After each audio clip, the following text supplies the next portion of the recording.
नमस्कार, मैं हूं प्रकाश श्रीवास्तव। हमारे खास कार्यक्रम पूरा सच में आपका स्वागत है। और खबरों की दुनिया में पूरा सच बहुत जरूरी होता है, क्योंकि झूठ से भी खतरनाक होता है अधूरा सच, और इसी तरह खतरनाक होती है अधूरी खबर। इसलिए हर खबर का पूरा सच हम आपको बताएंगे, वो भी तथ्यों, तर्कों और सबूतों के साथ। तो बिना देर किए देखते हैं पूरा सच।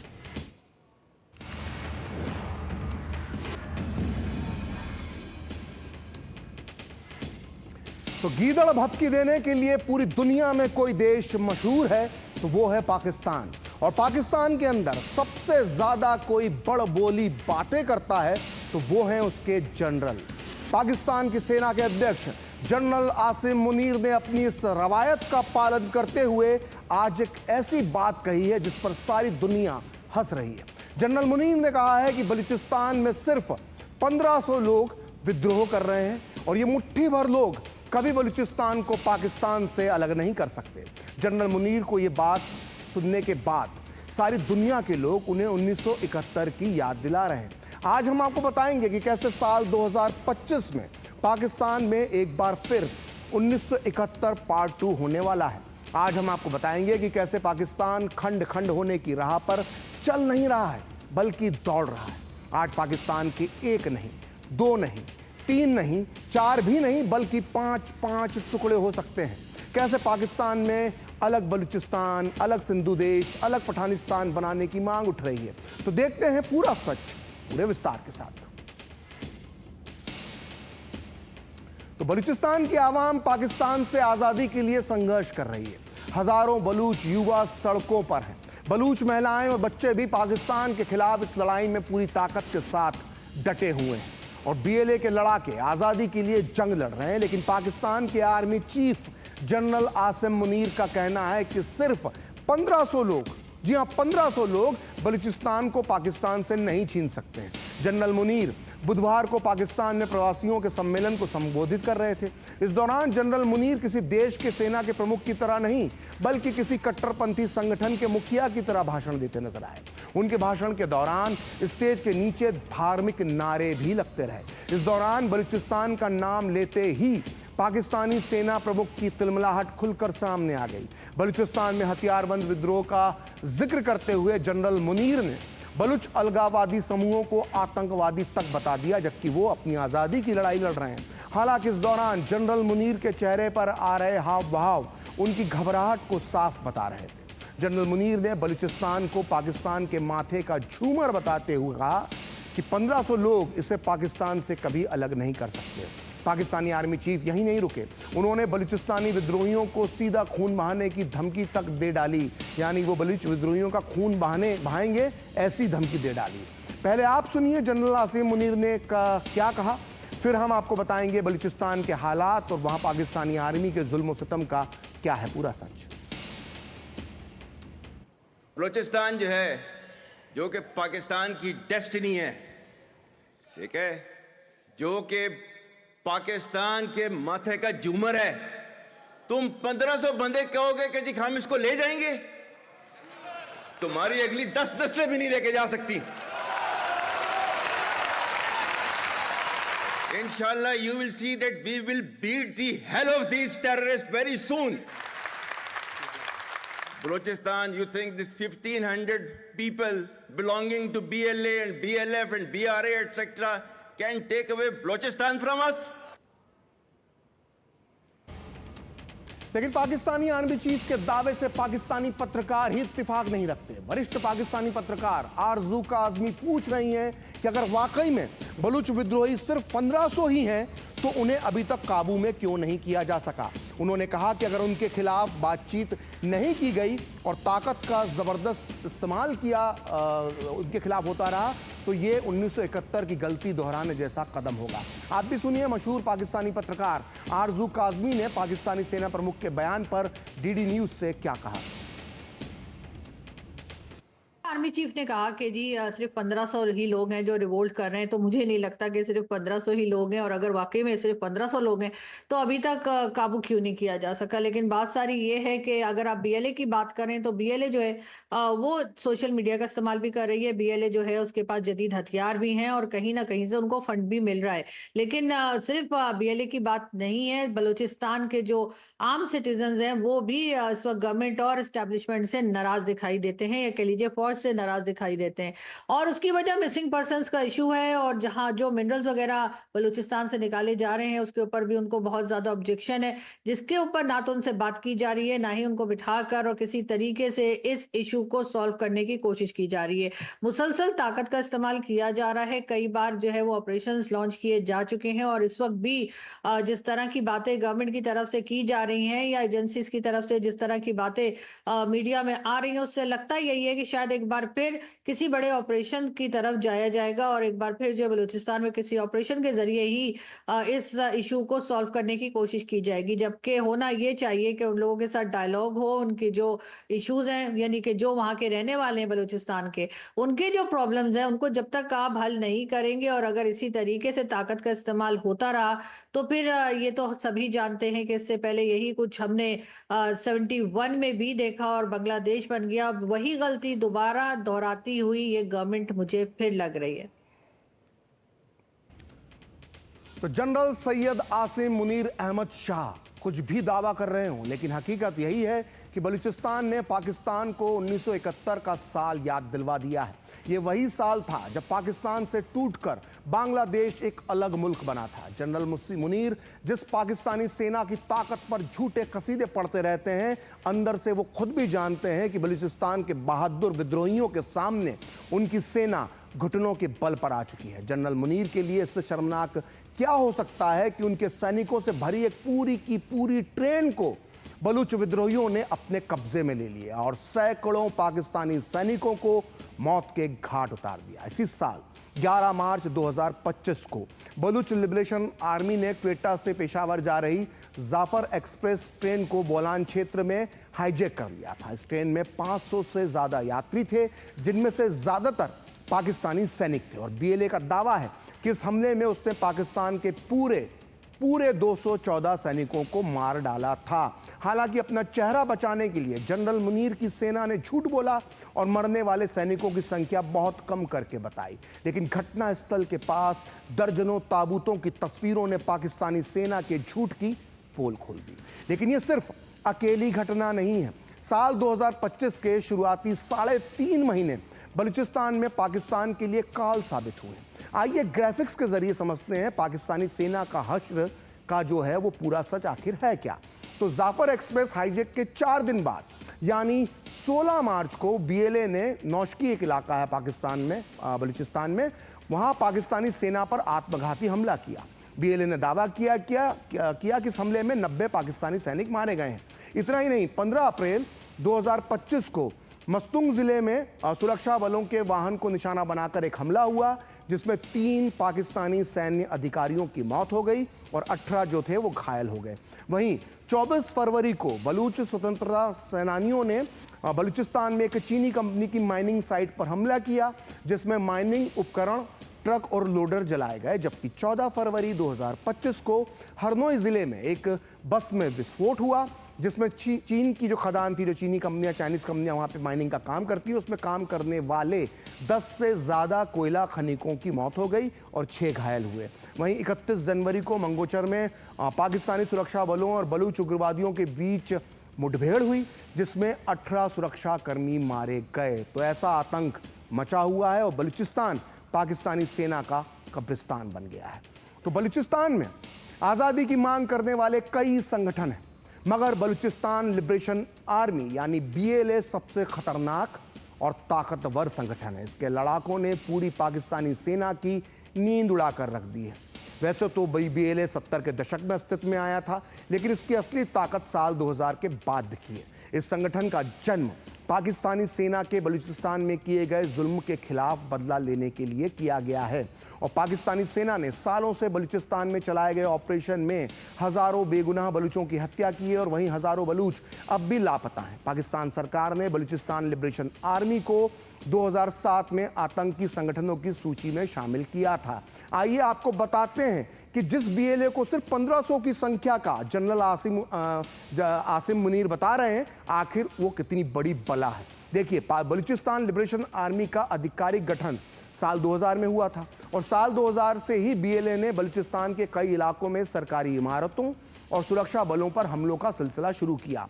बीएलए के नाम की पहली गूंज पूरी दुनिया में उस समय सुनाई दी जब 2005 में तत्कालीन राष्ट्रपति परवेज मुशर्रफ पर कोहलू में 6 रॉकेट दागे गए थे। हालांकि इस हमले में मुशर्रफ को कोई नुकसान नहीं हुआ, लेकिन पाकिस्तानी सरकार ने इसे मुशर्रफ पर जानलेवा हमला माना और बीएलए के खिलाफ एक बड़ा सैन्य अभियान शुरू कर दिया। इसके बाद जुलाई 2009 में बीएलए ने सुई इलाके में 19 पाकिस्तानी पुलिस वालों का अपहरण किया और बाद में इनमें से ज्यादातर की हत्या कर दी। और बीएलए चीन द्वारा बलूचिस्तान में बनाए गए ग्वादर पोर्ट और सी पैक लिंक का भी विरोध करता है और इस विरोध की एक बहुत बड़ी वजह है बलूचिस्तान का जो शोषण और दोहन हो रहा है। इसी वजह से बीएलए ने कई बार चीनी कर्मचारियों पर हमले किए हैं, जिनमें कई चीनी कर्मचारी भी मारे गए हैं। अगर पिछले 1 साल की बात करें या अगर 2024 की बात करें और उसके जुलाई महीने के बाद की बात करें तो 26 अगस्त 2024 को बलूचिस्तान में बीएलए ने कई हमले किए, जिनमें 74 लोग मारे गए, जिनमें से 14 पाकिस्तानी सैनिक थे। वहीं 6 अक्टूबर 2024 को बीएलए ने जिन्ना एयरपोर्ट पर हमला किया, जिसमें 10 लोग मारे गए, जिनमें से 2 चीनी नागरिक थे। वहीं नवंबर के 9 तारीख को 2024 में जो साल था उसमें क्वेटा रेलवे स्टेशन पर बीएलए ने हमला किया, जिसमें 32 लोग मारे गए, जिनमें से ज़्यादातर पाकिस्तानी सैनिक थे। और अगर बीएलए की ताकत की बात की जाए तो उसके पास 5000 के आसपास हथियारबंद लड़ाके हैं और एक अनुमान के मुताबिक ये संख्या इससे भी कहीं ज़्यादा है। बीएलए में ज़्यादातर मरी और बुक्ती जनजाति के लोग शामिल हैं और बीएलए के सबसे ताकतवर यूनिट का नाम मजीद ब्रिगेड है, जिसने पिछले दिनों ट्रेन को हाईजैक किया था, जिसका जिक्र हमने पहले किया है। इसके अलावा बीएलए की फतेह स्क्वाड, एसटीओएस और इसकी खुफिया विंग जिराब भी समय समय पर ऑपरेशन करती रहती है। तो इतना ताकतवर है बीएलए, लेकिन इसे क्या बता रहे हैं, बड़ा ही कमज़ोर जनरल आसिफ मुनीर। और वहीं बलूचिस्तान में कुछ बहुत बड़ा होने वाला और इसकी आहट इस साल की शुरुआत में ही मिल गई थी। इसी साल 3 मार्च को एक खबर आई थी कि बलूचिस्तान में पाकिस्तान के खिलाफ लड़ रहे सभी विद्रोही गुट साथ आ गए हैं। पहले विद्रोही गुट अलग अलग लड़ते थे, लेकिन अब एक बैठक में तय हुआ है कि ये सभी एकजुट होकर पाकिस्तान की सरकार और उसकी आर्मी के खिलाफ युद्ध छेड़ेंगे। इन विद्रोही गुटों की तरफ से जारी बयान में कहा गया था कि अब से चीन और पाकिस्तान सरकार को बलूचिस्तान के संसाधनों का दोहन नहीं करने दिया जाएगा। आइए अब आपको बताते हैं कि बलूचिस्तान के वो 5 ताकतवर विद्रोही गुट कौन कौन से हैं। उन्होंने पिछले महीने पाकिस्तान के खिलाफ युद्ध में हाथ मिला लिया। देखिए, सबसे पहला गुट है बलूच लिबरेशन आर्मी, उसके बाद है बलूचिस्तान लिबरेशन फ्रंट, इसके बाद है बलूच रिपब्लिकन गार्ड्स, इसके अलावा चौथा ग्रुप है जो सिंध से है, उसका नाम है सिंधी लिबरेशन ऑर्गेनाइजेशन, और 5वां है सिंधु देश आज़ाद आर्मी। ये सभी गुट लंबे समय से पाकिस्तान की आर्मी और सरकार के साथ लड़ाई लड़ रहे हैं और बलूचिस्तान में चीन के सी पैक प्रोजेक्ट पर भी इन गुटों ने हमले किए हैं। विदेश और रक्षा मामलों के कई जानकार कह चुके हैं कि पाकिस्तान की सेना और सरकार बलूचिस्तान पर अपना नियंत्रण खो चुकी है और पाकिस्तान टूटने की कगार पर है। तो वरिष्ठ पत्रकार और पाकिस्तान की जानी मानी जर्नलिस्ट आरजू काज़मी भी बता रही हैं कि कैसे बलूचिस्तान का मुद्दा पाकिस्तान की सरकार और सेना के लिए बड़ी चुनौती बन चुका है।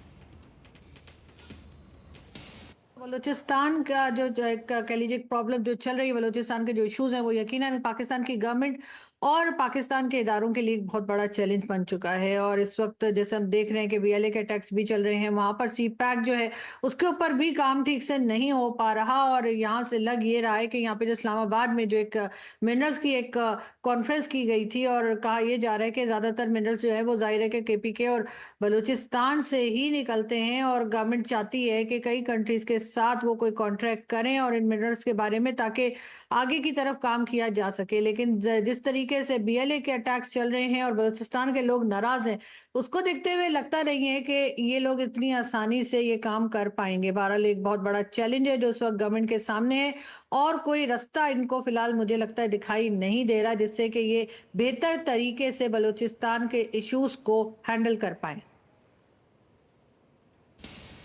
तो पाकिस्तान की हुकूमतों ने हमेशा बलूचिस्तान की जमीन का दोहन किया और जनता का शोषण किया। आर्थिक उत्पीड़न, पंजाबी विरोधी भावना, सेना द्वारा बलूच लोगों को लापता करना, फर्जी मुठभेड़ और बलूच राष्ट्रवाद के विचार को अस्वीकार करने ने इस विद्रोह को बहुत बढ़ावा दिया है। अगर हम ताज़ा विद्रोह की बात करें तो बलूच विद्रोहियों ने पाकिस्तान सेना के बाद सबसे ज़्यादा निशाना पाकिस्तान के पंजाब प्रांत के निवासियों को बनाया है। आइए जानते हैं कि बलूच लोग पंजाबियों से इतने नाराज क्यों हैं।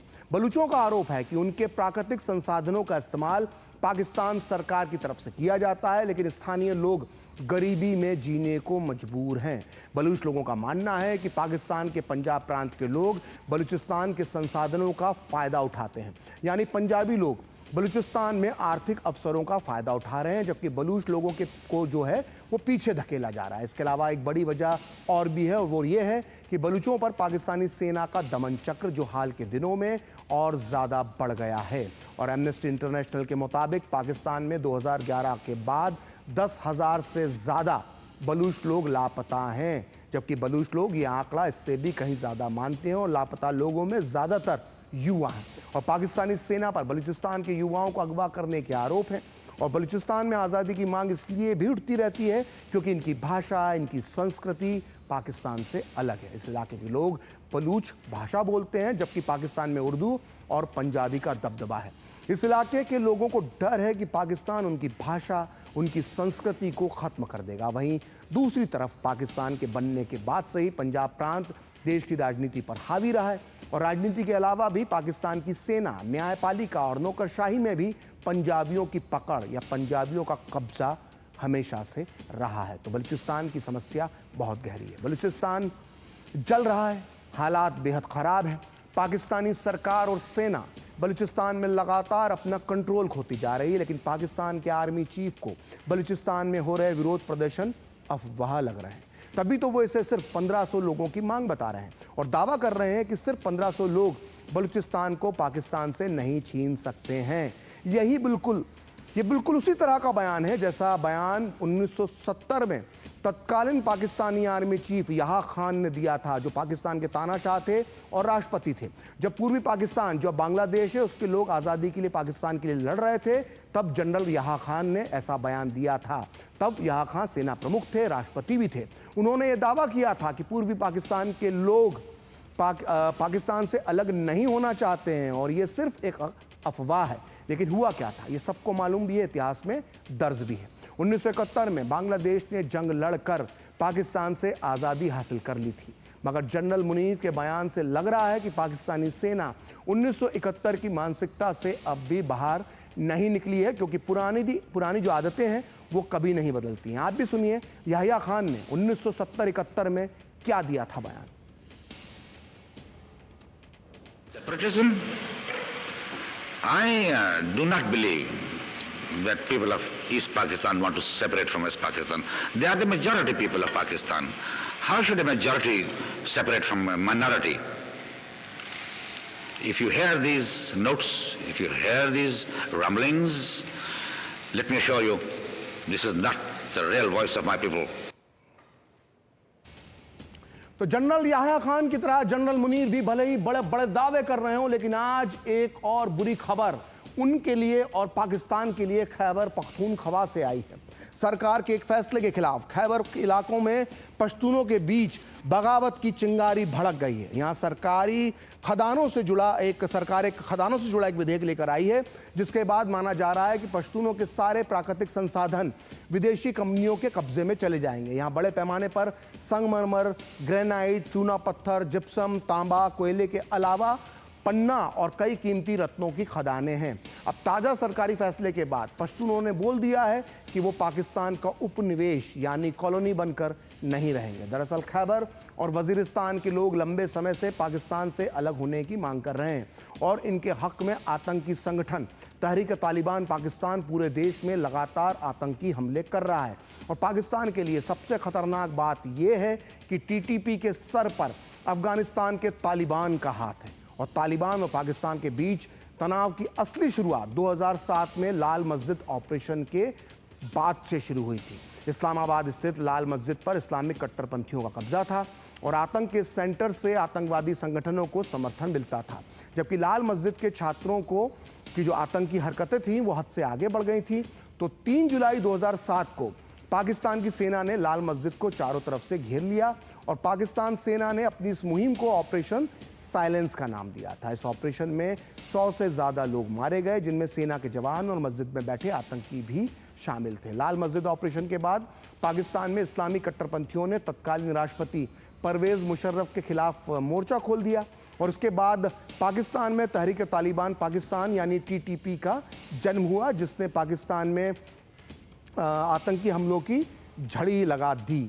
और लाल मस्जिद ऑपरेशन के बाद 1 साल में पाकिस्तान में 88 बम धमाके हुए, जिनमें से 1100 से अधिक लोग मारे गए। और इसके 6 साल बाद पाकिस्तान सेना ने 2014 में उत्तरी वजीरिस्तान में आतंकियों को कुचलने के लिए ज़रब अज़्ब नाम से एक बहुत बड़ा मिलिट्री ऑपरेशन चलाया था और लंबे समय तक चले इस ऑपरेशन में सैकड़ों आतंकी मारे गए थे। वहीं लाखों स्थानीय निवासी भी अपना घर बार छोड़ने को मजबूर हो गए थे। इसके बाद 2017 में एक बार फिर पाकिस्तानी सेना ने टीटीपी आतंकियों के सफाई के लिए ऑपरेशन राद्दुल फासाद चलाया था, लेकिन अगस्त 2021 में अमेरिका के अफगानिस्तान छोड़ते ही तालिबान ने अफगानिस्तान की सत्ता पर एक बार फिर कब्जा कर लिया और इससे ठीक पहले दोहा शांति समझौते में ये सहमति बनी कि पाकिस्तान में जो भी अंतरिम सरकार बनेगी वो देश की ज़मीन का इस्तेमाल आतंकवाद या दूसरों पर हमलों के लिए नहीं करने देगी। पाकिस्तान को उम्मीद थी कि अफगान तालिबान टीटीपी को काबू में करेगा, लेकिन असल में ऐसा नहीं हुआ और अफगानिस्तान में तालिबान के सत्ता में वापसी के बाद 2021 में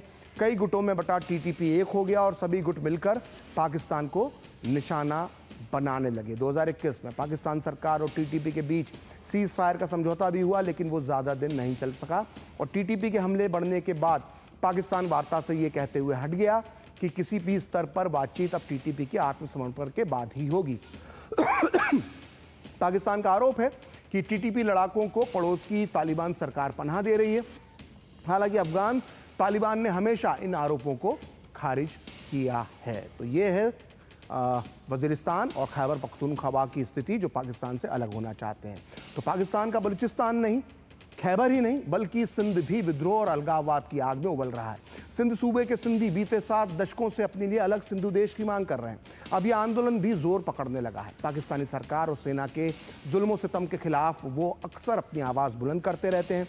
पाकिस्तान का सबसे महत्वपूर्ण सूबा होने के बावजूद सिंध को पंजाब की तुलना में केंद्र से कम पैसा मिलता है। सरकारी नौकरियों में उन्हें कम अवसर दिए जाते हैं। वहीं सिंध की आवाम पर सरकारी तंत्र ज़्यादा दमनकारी कार्रवाई करता है और बंदूक के दम पर सिंधियों की आवाज़ को खामोश कर दिया जाता है। यही वजह है कि आज ये जो आग है वो दशकों से सुलग रही है और कभी भी ज्वालामुखी का लावा बनकर फूट सकती है। अब हम आपको बताते हैं कि आखिर स्वतंत्र सिंधु देश आंदोलन का क्या है पूरा सच। तो पाकिस्तान से स्वतंत्र सिंधु देश बनाने की मांग पहली बार बांग्लादेश की आज़ादी के बाद यानी 1972 के आसपास सिंधी नेता GM सईद ने उठाई थी। उन्होंने GA सिंध मुत्तहदे महाज़ आवाम की स्थापना की।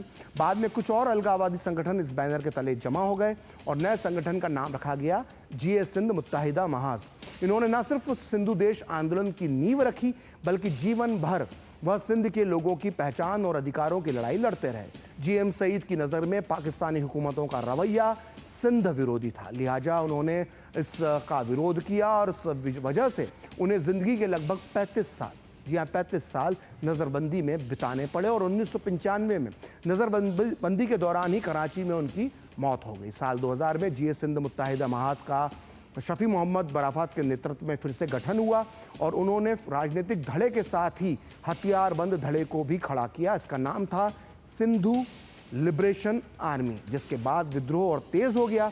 लेकिन 2003 से पाकिस्तानी सुरक्षा एजेंसियों ने सिंध में हो रहे विद्रोह को दबाना शुरू किया और कई अलगाववादी नेता लापता हो गए। बराफात समेत कई सिंधी नेताओं को पश्चिमी देशों में राजनीतिक शरण लेनी पड़ी। तो ये है सिंध की कहानी, जो खुद पाकिस्तान से अलग होने की मांग कर रहा है। तो पूरा सच में अब वक्त है एक ब्रेक का, और ब्रेक के बाद बताएंगे पाकिस्तान के कब्जे वाले कश्मीर में भी बगावत की चिंगारी का क्या है पूरा सच।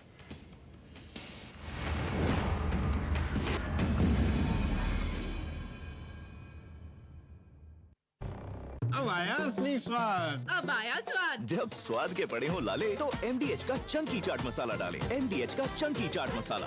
MDH। आदरणीय डॉक्टर अंबेडकर जी, नमन। आपने दिया भारत का संविधान। देश अब 26 नवंबर को संविधान दिवस के रूप में मनाता है। हमने आपके विचारों और विजन पर चलकर समावेशी भारत बनाने के लिए डॉक्टर अंबेडकर इंटरनेशनल सेंटर भी बनाया है। आपको भव्य श्रद्धांजलि देना हमारा कर्तव्य था। हमने आपके जीवन पर आधारित पंच तीर्थ का निर्माण किया है। ये बाबा साहब की सत्यनिष्ठा, जिसकी वजह से वो भारतीयों के हृदय में आज निवास करते हैं। आइए बाबा साहेब की 135वीं जन्म जयंती पर विकसित भारत बनाने का संकल्प और मजबूत करें। जब धरती चीर कर निकलता है लोहे का पत्थर और मिलता है मोंगिया के जोश से, फिर तपता है, पिघलता है और बनता है फौलाद। अब होता है सरिया सारी खूबियों के साथ। मोंगिया स्टील, मजबूत देश का मजबूत सरिया। जो लक्ष्य चुना था समझ आने लगा है। GLA यूनिवर्सिटी, उच्च लक्ष्य की निश्चित प्राप्ति।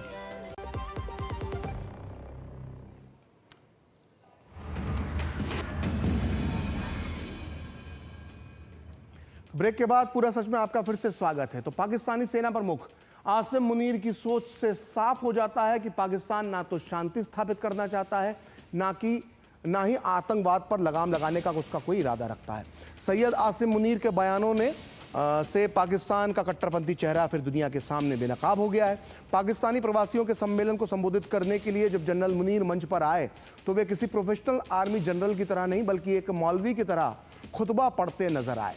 और करीब 20 मिनट के संबोधन के दौरान उन्होंने कई ऐसी बातें की जो पाकिस्तान की सोच और आने वाले वक्त में उनकी पॉलिसी को दिखाता है। आसिम मुनीर ने अपने संबोधन में मुसलमानों को हिंदुओं से अलग बताकर 2 नेशन थ्योरी को सही ठहराने की कोशिश की। मतलब साफ है कि पाकिस्तान की सेना प्रमुख जो हैं जनरल आसिम मुनीर, वो हिंदुओं के खिलाफ नफरत फैलाते हैं और उसे 2 राष्ट्र के सिद्धांत का प्रचार करते हैं, जिसमें नफरत को बढ़ावा दिया गया था।